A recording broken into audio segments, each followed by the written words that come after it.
Oh, hello. Welcome to today's bonus video. Because they've released a Balance Dataslate, so let's review it really quickly. So first of all, we have a core rules change. So, the loot mission action. Each objective marker can be looted a maximum of 4 times during the battle instead of 3. Now, this change is to bring it parity with the other 2 missions in terms of the number of points that can be scored total from that mission. So, you might remember in a previous Balance Dataslate, they increased the total number of points you could score from a mission to 24. And now that's scoreable from loot as well. I know that some of the top players, people like Can You Roll a Crit, have been calling for this for quite a while. Because I think if you're playing at top table, you tend to just max all the objectives on your side and it calls for a draw. Now, to me, this is actually a slight negative. Because if you're playing lower down the tables, what me and Zimbad would often find is you've often got 1 or 2 objectives that are pretty safe for you, but your third objective is often quite far out in the middle. There's a lot of fighting over those objectives. And the fact that in turn 4, starting in turn 3, because in turn 3 you loot and then the objective becomes worthless. The fact that in turn 4 your home objective is certainly worthless kind of forces you to move into the middle and have a decent game of good scrap. I think now, with each of those objectives being able to be looted every single turn, you've just got more incentive to just keep more of your team at the back looting objectives. Maybe, though, it's a slight nerf to elite teams as well, right? Because if you've got 6 intercessors, well, 1 needs to stay at the back looting even on that last turn, so you never get to release that model and move them up, whereas I guess if you're playing a horde team, maybe you've got more models that you don't mind just sort of sitting around looting. But yeah, it is what it is. Pretty straightforward. Whether or not it improves the game, better players than I assure me that it does, so I'm going to defer to their judgment in this instance. Right, let's look at Warp Coven. So Warp Coven have had quite a few changes. So it says here, Rubric Marine operatives changed the APL characteristic to 3, and the attacks characteristic of fists and gargoyle bayonets to 4. But then changes Sorcerer operatives' Rubric command ability to say each time a friendly Rubric Marine operative is activated, if it isn't within red of a friendly Sorcerer, operative subtract 1 from its APL. And then something about battle honours in narrative campaigns. Now let's look, first of all, at the bottom here at what Elliot actually wrote in the explanatory article. Really glad to see the explanatory articles back, by the way. So he says, Rubric Marines are often overshadowed in Warp Coven kill teams by other operatives, powerful sorcerers, and more expendable Zangors. We've readjusted how the APL characteristic works. Previously they had 2 APL, and a nearby sorcerer could give them 1 extra. Now your rubrics have 3 APL to start with, but subtract 1 if a sorcerer isn't nearby when they've activated. This might seem moot, but it has a few key implications that will make your accursed automata easier to use. For one, a single sorcerer can now command multiple Rubric Marines within range, instead of needing to micromanage, and it improves their ability to control objectives outside of their own activation, making it harder for enemies to steal control over them. We've also given them melee weapons and extra attack. So this is a buff. One thing that Oro pointed out on the Discord is if all your sorcerers are dead, does that mean that your rubrics are unrestricted and have 3 APL permanently? Because the rubric command ability is printed on the sorcerer's data card. So if all the sorcerers are killed, technically rules as written, if you want to play that way, does that mean that all your Rubric Marines can do whatever they want? Now, obviously, the intention is very clear, and you should play. It will be fixed, I'm sure, in an FAQ or a patch very quickly. But if you're the kind of person that likes to play bleeding edge, nonsense, rules as written things, technically doesn't this mean, and I'm not quite clear, but technically doesn't it mean that if all the sorcerers are dead, then your rubrics have 3 APL? Don't know. Either way, I think these buffs are good. I don't know if they're enough to really pull people over to start them playing Warp Coven. But if you've been playing Warp Coven all this time, or they're your favourite team, or you really like Thousand Suns, I'm sure it will be a welcome thing to make you want to look back at that team. Intercession Squad. So, Intercession Squad did, as I predicted, take some nerfs. The nerfs are pretty mild as things go. So let's start by reading what Elliot said, right at the bottom of the slide. First up are 2 changes to commonly picked chapter tactics of the Intercession Squad kill team, Methodical and Rapid.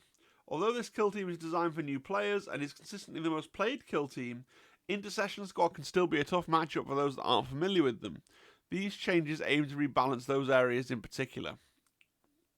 So what he's trying to do, as I talked about last time in my predictions video, is thread the needle between still having Intercessors be a fun, enjoyable, and strong team for new players. It be the single best teaching tool that you can be to get you into kill team, to go, here you go, here's Intercessors, and you'll probably beat me because they're really strong, right?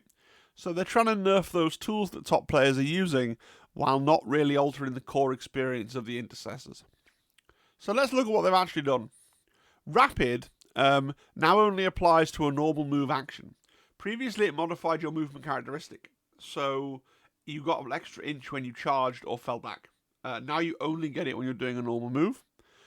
So the falling back's probably no never mind, but removing the extra inch when you charge probably is quite a nerf, I guess. Rapid's one of those things where a lot of people online said they like to take Rapid, but I never played into it. I've never played into an Intercessor team with Rapid. Methodical, on the other hand, I play into all the time. I think every Intercessor team more or less seems to take Methodical in my estimation. So Methodical's been quite severely nerfed. Methodical used to be that your weapon skill and ballistic skill could never be modified. Whereas now all it does is counter the ballistic skill modifier for the Overwatch action. So previously, when Marines were injured, they didn't have -1 weapon skill, ballistic skill, and now they do. I think this is the big change. And this is a substantive nerf to Intercessors. Is it enough? Only time and stats will tell. But it is a substantial nerf, the Methodical nerf. I mean, even if it means that Marine players, and I was talking to Zimbat about this before, he's probably not, and he's someone that sticks with Durable. You know, he kept running Durable Methodical even after the Durable was nerfed. But he now is going to abandon Methodical. He's looking at, I don't know if he's going to stick to this, but he's looking at Durable and Stealthy, potentially. So we'll see how that goes. But yeah, Methodical has been nerfed really badly. I don't know. I still stand by the fact they could stand to lose a wound each, but we'll see. We'll see. Hey. In fact, because I came in from work and I'm still wearing my work jacket. Hey. Voidsman's back, baby. Yeah, this was one of those things that I hoped I never thought I'd see. I thought this was just me being weird, right? But I used to main Star Striders, as long-time followers of the channel know, I mained Star Striders for the longest time, and I stopped playing them when they were nerfed. Not because of the nerfs to the blast weapons that came down from orbit. They needed those nerfs. But making the rotor cannon just bad again was upsetting, and they've given the rotor cannon guy his mojo back. And if it wasn't for the fact that I want to take Kazakin in August because I really want to have another whack at getting their painting judged now that I've rebased them, right, at Warhammer World, I would considerably, I would desperately consider flipping back to Star Striders. It's such a small change in the grand scheme of things, and it probably doesn't make them a top tier team, but it just makes me feel like this. It makes me feel really happy that Star Strider Voidsman, the rotor cannon, is worth having again, and he's not just a waste of time, because it's such a cool looking gun, man, and it just gives you an extra guy that can actually do things, and it doesn't just make you sad when you're like, oh yeah, I empty my rotor cannon into a Marine, and the Marine takes like 1 damage, and you're like, well, yeah, now the chain gun actually has a chance of being a chain gun again, right? So I think once we get through August, I may have to go back to maining the Star Striders for a bit, depending on how I do with the Kazakin, and maybe my new Inquisition guys that I've been furiously painting for the Hobby Challenge Maybe they're going to be my new best love. I don't know. Or maybe something in the next box. I don't know. But I do want to get the Star Striders out again now. I'm really in love. I'm really in love with this change. And people are going to think this is so stupid because it's such a minor thing. But you've made one guy really, really happy. So, from me to you, I know no one from Games Workshop watches this, but from me to you, thank you. I appreciate this change. It's made my day. It really has. You know, Star Striders, Rotor Cannon, getting their Relentless back, such a simple thing. But it makes me smile. I'm gonna get Ice Strain. Exaction Squad. These are like a whole new team. These have got so much stuff going on. So let's try and go through it. Exaction Squad. First bullet. Add the following to their Ruthless Efficiency ability. In addition, if the target is within circle of another friendly Exaction Squad operative, that ranged weapon has the P1 critical hit rule for that shooting attack. So I've reprinted the Ruthless Efficiency ability here just to try and help us sort out what's going on. So, from the top, each time a friendly operative with this ability, which is all of them by the way, makes a shooting attack with a weapon that doesn't have the blast rule or the word grenade in its name, in the select valid target step of that shooting attack, enemy operatives within red of it can have other friendly operatives within engagement range and still be selected as a valid target. They must still be a valid target by other means. In addition, if the target is within circle of another friendly Exaction Squad operative, that ranged weapon has the P1 critical hit rule for that shooting attack. So, just the reason I'm labouring this point is it does not mean, as I've already heard people say, when you're shooting into combat, you have the P1 critical hit rule, right? It's close to that, but it's not quite that. If you're shooting someone who is within red of you, and they have another one of your friendly guys within white of them, which could be in combat, that will be within white, or it could be a little bit further away, okay, you get the P1 critical hit rule for that shooting attack. Now, how good is it? How often is it going to come up? I don't know. I've not had any practice with Arbites. My Arbites are still on the sprue. I've not played as them. I've not played into them. P1 is great, but it is only a critical hit rule. It's a critical hit rule in a narrow circumstance. I'm not that excited by this rule, but it exists. +1 wounds to all operatives. That's great. Take it from a Kazakin player who also recently got buffed from 7 to 8 wounds. The 7 to 8 wound jump is a really valuable wound, right? Just given the damage profiles of so many weapons in this game, a really valuable wound, right? The following weapons again, the Lethal 5-0 special rule. The Cybermaster's Mechanical Bite, the Marksman's Executioner Shotgun, and the Revelatum's Scoped Shock Pistol. Well, that's good, and it means that the, we needed a buff to the Sniper Rifle. I asked for that. Lethal 5-up is a great rule in so many ways. You don't need me to explain why to you. So, nice to see. Will it mean people want to take the dog? Maybe. Yeah. Better than an ordinary guy? Maybe, actually. Yeah. Is 2 boxes now less mandatory? Let me know in the comments if you think 2 boxes is no longer quite as mandatory and that the dog is now someone that you'd want to take.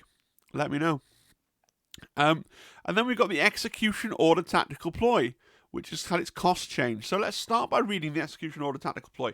Use this tactical ploy when a friendly Proctor Exactant, which is your leader, remember, operative is activated. Select 1 enemy operative in its line of sight until the end of the battle each time a friendly Exaction Squad operative fights in combat or makes a shooting attack against that enemy operative. In the roll attack dice step of that combat or shooting attack, you can re-roll any or all of your attack dice. You can only use this tactical ploy once, but now you can use it as often as you want. So if your leader can see someone, you can go him, and you get full re-rolls for your whole team against that target. And you used to be able to do that once per turn, once per game, for 1 CP. Now you can do it every turn, so you do it 4 times. Okay? It's free the first time you use it. It costs 0 plus 1 CP for each previous time you've used it during the battle. Right? So, in fact, it's a tactical ploy. So you, in theory, I don't know, you can only play it when the Proctor Exactant is activated, and you only activate him once per. If you can see multiple people, could you not activate the Proctor Exactant and say, I'm doing execution order on him, and I'm doing execution order on him, and I'm doing execution order on him? If you somehow add the 3 CP, you need to do that, right? First one's free, second one. No, because you can't. I'm being stupid. You can't use the same thing, and you can use it more than once, But it means obviously more than once per battle, right? It's not trying to lift the restriction, is it, on you trying to use it more than once per turn? I don't think. I'm sure somebody's going to try and argue that it does mean that. But I think it means you can use it 4 times, once per turn, each turn, right, for the whole battle. So it'll be 3 in turn 1, 1 point in turn 2, 2 points in turn 3, 3 points in turn 4. But you're probably not going to get to use it in turn 1 because of how people are deployed, or it won't be worth using because your weapons are short range. So you're really looking at being 3 in turn 2, 1 point in turn 3, and 2 points in turn 4 if everyone's still alive. That's pretty good.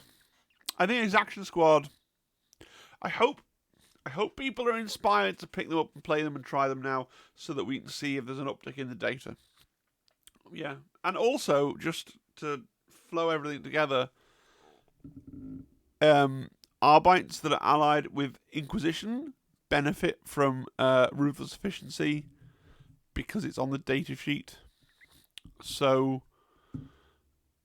all that stuff about Ruthless Efficiency is a bonus to Arbites that are allied with the Inquisition. The +1 wound is a bonus to Arbites that are allied with the Inquisition.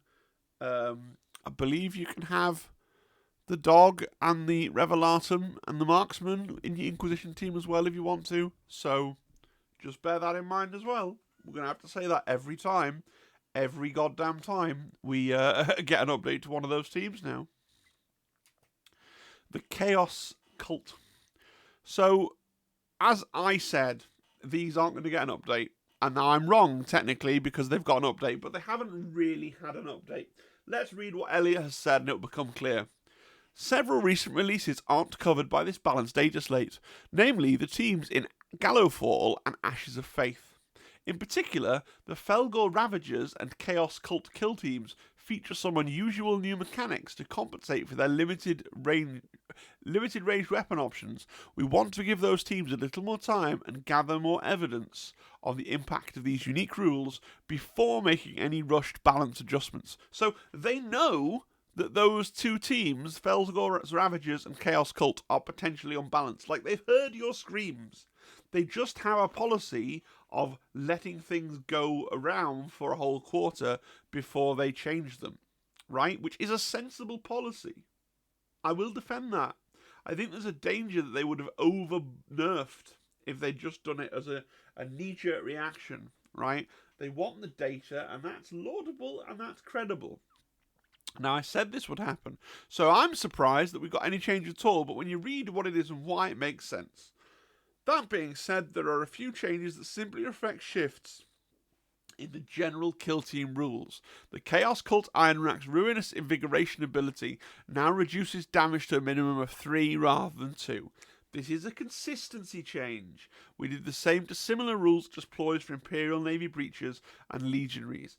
It's very clear that when they do these changes, they have a heading called consistency changes. Think about how the Corsairs got a buff to bring their Shredder or Blaster in line with the Drukhari Shredder or Blaster. They obviously have a heading of things called consistency changes, and they are not actually intended to balance the game. Although, yeah, this is technically a nerf. Rules as written, you could reduce to a minimum of 2, and now you can only reduce to a minimum of 3.